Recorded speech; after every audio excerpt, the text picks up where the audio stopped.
안녕하세요. 시민의 눈으로 고양시 시정을 날카롭고 깊이 있게 분석하는 팟캐스트 고양시정 포커스의 진행자 김민준입니다. 안녕하세요. 시정 전문 리포터 박선영입니다.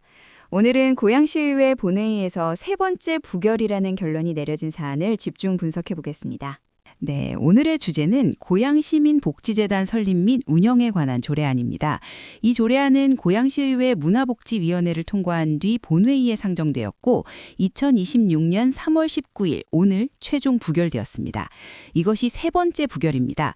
2025년 3월과 10월 두 차례에 걸쳐 본회의에서 부결된 전력이 있는 조례안이 이번에도 같은 결론을 맞이한 것입니다. 같은 내용의 조례안이 세 차례나 반복 상정되었다는 것 자체가 주목할 만한 사안인데요. 특히 오늘 본회의에서는 문화복지위원회 소속 더불어민주당 송규근 의원이 체계적인 반대 토론을 펼쳤습니다. 먼저 이 조례안이 어떤 내용을 담고 있었는지부터 설명해 주시겠어요? 네, 이 조례안은 고양시가 복지 서비스의 전달 체계를 강화하고 복지 자원을 효율적으로 배분한다는 목적 아래 별도의 독립재단 법인인 고양시민복지재단을 설립하겠다는 내용을 담고 있었습니다. 조례안 제1조의 목적은 급변하는 복지 환경에 탄력적으로 대응하고 복지 서비스의 전문성을 증진하여 고양 시민에게 내실 있는 복지 서비스를 제공하는 것이었습니다. 목적 규정만 들으면 반대하기 어려운 내용인데요. 송 의원은 왜 반대 입장을 표명하셨나요? 먼저 주목할 점은 송 의원이 이 발언을 하는 상황 자체입니다. 송 의원은 문화복지위원회 소속 위원으로서 상임위 심사 과정에 직접 참여했음에도 불구하고 같은 상임위 소속 위원으로서 본회의에서 반대 토론에 나서는 것이 이례적인 상황임을 스스로 인정하면서도 108만 고양 시민의 재정적 이해와 복지 행정의 장기적 건전성에 관한 소신을 밝히는 것이 의원으로서의 책무라고 밝혔습니다. 상당한 정치적 부담을 감수하면서 발언에 나선 것이군요. 그렇다면 첫 번째 논거는 무엇이었나요? 첫 번째는 조례안 자체의 구조적 한계와 조문상 문제였습니다. 송 의원은 제3조의 사업 범위가 사회복지 분야 조사 및 연구, 자원 발굴 및 배분, 컨설팅 지원, 네트워크 구축 등 포괄적 열거 방식을 취하고 있는데 이 항목들이 현재 시 집행부가 수행하지 못하고 있는 어떤 사각지대를 메우는 것인지 조문 어디에도 명확한 답이 없다고 지적했습니다. 실제로 상임위 심사 과정에서 집행부에 시 스스로 현재 하지 못하는 구체적 사업이 무엇인지 수차례 질의하였으나 납득할 만한 응답을 끝내 얻지 못했다고 밝혔습니다. 설립 목적 규정이 구체적 실체 없는 선언에 머문다는 지적이군요. 그렇습니다. 나아가 제6조 제2항의 이사장은 시장으로 한다는 규정에 대해서도 강하게 비판했습니다. 시장이 이사장을 당연직으로 겸하면서 동시에 출연금과 보조금을 지원하고 또 제16조에서 규정하는 업무와 회계 검사 권한도 시장에게 있는 구조라면 시장이 시장 자신의 재단을 감독하는 자기감독의 패러독스가 발생한다는 것이 송 의원의 직접적 표현이었습니다. 자기 감독의 패러독스, 정말 핵심을 찌르는 표현이네요.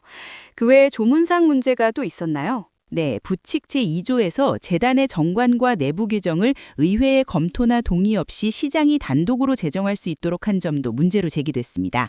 재단 설립 과정에서 의회의 행정 통제 기능이 사실상 배제된다는 것이었습니다. 그렇다면 예산 문제는 어떻게 제기되었나요? 송 의원은 구체적인 수치를 직접 제시하며 재정 구조를 분석했습니다. 2025년 기준 고양시 전체 예산은 약 3조 8천억 원이며 그중 사회복지 예산은 약 1조 4,500억 원으로 전체 예산의 약 38%를 차지합니다. 그러나 이 중 12, 100%로 편성되어 고양시가 자율적으로 기획하고 집행할 수 있는 예산은 약 1,595억 원, 즉 전체 복지 예산의 약 11%에 불과합니다. 나머지 89%는 국비, 도비, 보조사업과 기초연금, 장애인급여 등 법정 의무 지출이라는 것이 송 의원의 발언이었습니다. 1조 4천억 원처럼 보이지만 실제 고양시가 재량껏 집행할 수 있는 복지 예산은 1,595억 원에 불과하다는 뜻이군요. 바로 그렇습니다. 송 의원은 이 현실 속에서 집행부가 향후 5년간 최대 158억 원을 재단에 투입할 계획을 제시한 점을 지적하면서 2026년도 기준 재정 자립도 약 32%, 재정 자주도 약 49.3%에 머무는 고양시의 재정 여건에서 실질적 복지 재량 범위가 11%에 불과한 현실에서 5년간 158억 원 투입의 정당성을 확보하려면 훨씬 정밀하고 구체적인 사업 설계와 근거가 제시되어야 한다는 것이 송 의원의 주장이었습니다. 경기도 내 다른 특례시들과의 비교도 있었나요? 네, 송 의원은 재정 자립도 32.44%, 재정 자주도 49.93%가 경기도 4개 특례시 가운데 최하위라고 직접 수치를 밝혔습니다. 그리고 인구 규모에서 고양시보다 훨씬 적은 성남시와 비교하더라도 고양시의 예산이 약 1조 원이 부족한 실정이라는 점도 언급했습니다. 성남시보다도 예산이 부족하다는 것은 상당히 충격적인 비교네요. 또 다른 사례 분석도 있었나요? 충북 옥천군의 사례도 직접 제시했습니다. 옥천군은 복지재단 설립 타당성 검토 연구 용역 결과 비용 편익 비율, 즉 BC 레이시오가 0.56에 불과하고 순 현재 가치가 마이너스로 도출되어 설립 계획을 사실상 백지화했습니다. 행정안전부 지침상 최소 인력 기준인 20명을 준수할 경우 연간 약 22억 원의 고정 운영비가 발생하는데 이를 감당하기 어렵다는 판단이었습니다. 고양시의 재정 여건이 옥천군보다 여유롭더라도 실질적 복지 재량 범위가 11%에 불과한 현실에서 5년간 158억 원 투입의 정당성을 확보하려면 훨씬 정밀하고 구체적인 사업 설계와 근거가 제시되어야 한다는 것이 송 의원의 주장이었습니다. 타 지자체의 실증적 분석까지 동원한 논거였군요. 그렇다면 전국 복지재단 운영 실태에 대한 분석도 있었나요? 네, 이 부분도 매우 구체적이었습니다. 행정안전부 클리나이 지방 출자 출연기관 설립 현황 2026년 2월 11일 기준 자료를 근거로 광주복지재단, 부산복지개발원, 전남복지재단 등이 이미 사회서비스원으로 전환되었다는 사실을 제시했습니다. 특히 경기복지재단은 2005년 설립 이후 20년 가까이 운영된 광역복지재단임에도 불구하고 2025년 행정사무감사에서 경기도의회 보건복지위원장으로부터 허위 보고 논란, 내부 반목, 통계 오류, 연구 기능 부재 등을 이유로 복지를 표방하면서도 기본적인 행정 신뢰조차 무너진 조직이라는 강도 높은 비판을 받았다는 사실도 언급했습니다. 경기도 같은 대규모 재정 기반의 광역지자체 복지재단도 그런 상황이라면 재정 규모가 훨씬 제한적인 기초지자체의 복지재단에 대한 우려는 더욱 클 수밖에 없겠네요. 정확한 지적입니다. 송 의원은 이 점을 들어 재정 규모가 훨씬 제한적인 기초지자체에서 설립하는 복지재단이 복지정책 컨트롤타워로서의 실질적 기능을 수행할 수 있을 것이라는 기대는 지나치게 낙관적이라고 밝혔습니다. 기존 복지기관들과의 기능 중복 문제도 핵심 논거 중 하나였죠. 네, 그렇습니다. 송 의원은 고양시에 이미 고양시 사회복지협의회, 지역사회보장협의체, 고양시 사회복지국 및 복지정책과 고양연구원, 그리고 희망복지지원단 등 다층적인 복지 전달 체계가 구축되어 있다고 지적했습니다. 특히 고양시 사회복지협의회는 사회복지 자원 발굴 및 배분, 복지기관 간 연계 및 협력 등을 주요 기능으로 수행하는 법정 민간단체로 본 조례안 제3조의 사업 범위와 상당 부분 중첩된다는 것이었습니다. 외부에서도 이에 대한 우려가 나왔나요? 예, 덕양노임 종합복지관장이 복지재단의 기능이 법정 민간단체인 고양시 사회복지협의회의 기능과 중복이 된다고 명시적으로 지적한 사례를 직접 인용했습니다. 또한 인천시의 경우 행정자치부로부터 복지재단의 기능이 인천사회복지협의회 및 사회복지공동모금회와 중복된다는 공식 지적을 받은 전국적 사례도 제시했습니다. 이에 대해 송 의원은 어떻게 결론을 냈나요? 송 의원은 발언에서 직접 이렇게 말했습니다. 기존 복지 조직들이 존재함에도 불구하고 기능과 역할에서 중복 소지가 있는 복지재단 설립을 강행하는 이유가 기존 단체들에 대한 불신의 발로거나 그들의 역할을 의도적으로 축소시키기 위한 것이냐고 강하게 질타했습니다. 그리고 무언가 부족하다고 판단했다면 더 잘할 수 있도록 불비한 여건을 개선하고 지원책을 고심하며 보완제를 선택해야지 대체제를 선택하는 것이 온당한가라고도 물었습니다. 희망복지지원단의 성과에 대한 언급도 있었다고요? 네, 이 부분이 매우 인상적이었습니다. 고양시 희망복지지원단이 보건복지부가 전국 229개 시군구를 대상으로 실시한 지역복지사업평가에서 2019년에 이어 2025년에도 우수지자체로 선정되었다는 사실을 직접 제시했습니다.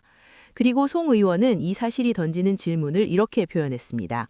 보건복지부로부터 우수기관으로 공식 인정받을 만큼 뛰어난 복지 전달 체계가 이미 고양시에 존재하고 있다면 시 집행부는 그것으로 충족되지 않는 구체적이고 실질적인 복지 공백이 무엇인지를 먼저 명확히 제시해야 한다는 것이었습니다. 그리고 타 특례시와의 비교도 있었죠? 네, 같은 특례시인 수원시와 용인시는 현재 별도의 복지재단을 운영하고 있지 않으며 수원시의 경우 복지 전달체계 개편 연구에서 복지재단 설립 방안이 검토되었으나 최종적으로 직접 운영체계를 유지하는 방향으로 귀결된 바 있다는 사실을 제시했습니다.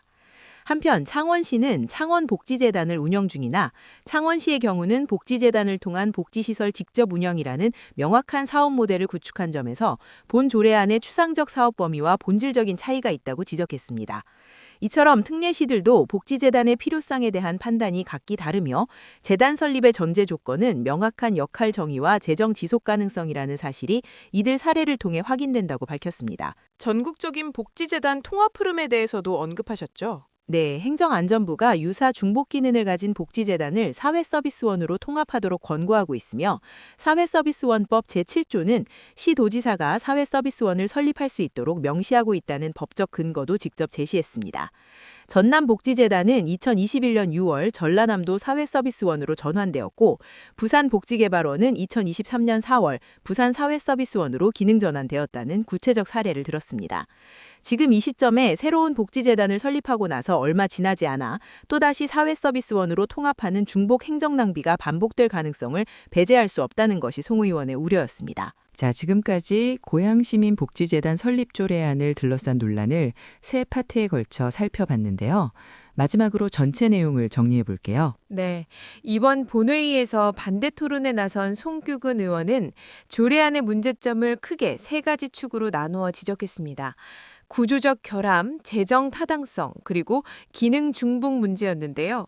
먼저 구조적 결함에 대해서는 제3조의 사업 범위가 지나치게 포괄적으로 규정되어 있다는 점, 제6조에서 이사장을 시장이 맡도록 함으로써 사실상 행정부가 재단을 통제하게 된다는 이해 충돌 문제, 그리고 제9조에서 시장이 직접 정관을 제정하도록 해 의회의 견제 기능이 배제된다는 점을 송 의원은 조목조목 짚었습니다. 재정 문제는 정말 핵심이었죠. 송 의원이 제시한 수치를 보면 고양시의 2025년 총 예산은 약 3조 8천억 원인데 그중 사회복지 예산이 38%인 약 1조 4,500억 원에 달합니다. 그런데 이 복지 예산의 89%는 국고보조금과 경기도 보조금 등 의무 지출이라 고양시가 실제로 자체적으로 활용할 수 있는 재원은 약 11%, 1,595억 원에 불과하다는 거예요. 그런데 그 한정된 자체 복지 재원 중 무려 158억 원, 무려 10% 가까이를 향후 5년간 새 재단에 투입하겠다는 계획이니까요. 재정 자립도 32.44%, 재정 자주도 49.93%로 경기도 4개 특례시인 수원, 용인, 화성, 고양 가운데 최하위인 상황에서 말이죠. 기능 중복 문제도 빠뜨릴 수 없습니다. 고양시에는 이미 사회복지협의회, 지역사회보장협의체, 사회복지국, 고양연구원, 그리고 2019년과 2025년 두 차례 전국 최우수 기관으로 선정된 희망복지 지원단이 갖추어져 있습니다. 송 의원은 이러한 기존 인프라를 충분히 활용하고 개선하는 것이 먼저라고 강조했습니다. 특히 인상적이었던 부분은 역설적 경고였는데요. 송 의원의 발언에 따르면 만약 이번 조례안 논리대로라면 앞으로 체육재단도 청년재단도 도시재생재단도 계속해서 만들어야 한다는 결론이 나온다는 거죠. 재단 신설이 유일한 해결책이 아니라는 점을 부각시킨 셈입니다. 그리고 결론은 명확했습니다. 이번 2026년 3월 19일 본회의 표결에서 조례안은 최종 부결되었습니다. 2025년에 이어 세 번째 부결이었는데요. 저는 이번 사례가 단순히 한 조례안의 부결로 끝나지 않는다고 봅니다.